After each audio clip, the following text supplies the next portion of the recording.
Alrighty, so I have sewn the side seams, the vertical seam and the center front seam, and also the side seams on the thong. Let's see. So I did press them open. A question that I get a lot is it okay to iron or press open seams on lingerie? It really depends. Sometimes I do, sometimes I don't. The type of fabric that you have, definitely take into account that, because it will melt, and especially if you're using like a tricot lining, that will literally melt if your iron is set too high.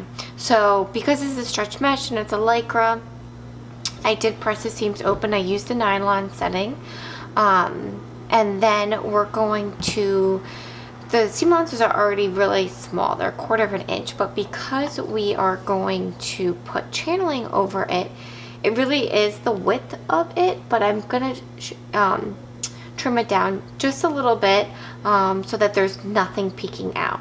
And I'm going to trim it down now because we are going to attach the elastic at the top, and then once you attach the elastic at the top, you can't trim it after. So you have to trim it first, then attach the elastic at the top, and then put the channeling over. So to trim the seam allowances, you could do it 2 ways. This is what's called duck-billed scissors. I use them so often. You can get them on Amazon. Definitely worth the investment. They're not really expensive, but they're not your typical scissors.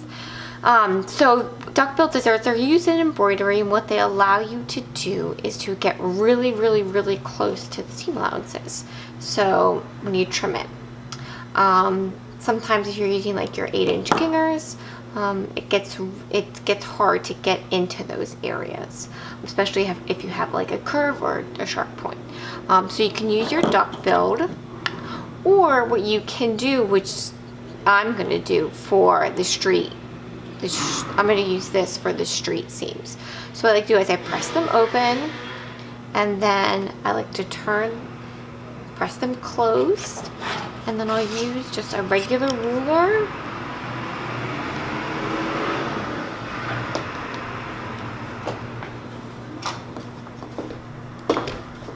with a rotary cutter like that, and that'll get a really nice and clean line, and it's not, probably like 1/8 of an inch wide, so that when you press it open and then you put the channeling over it, nothing will peek out.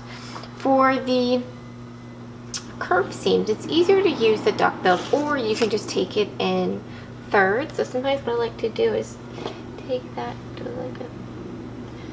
this edge. You don't have to worry about it being super clean, because you're going to put channeling over it, and then do the middle.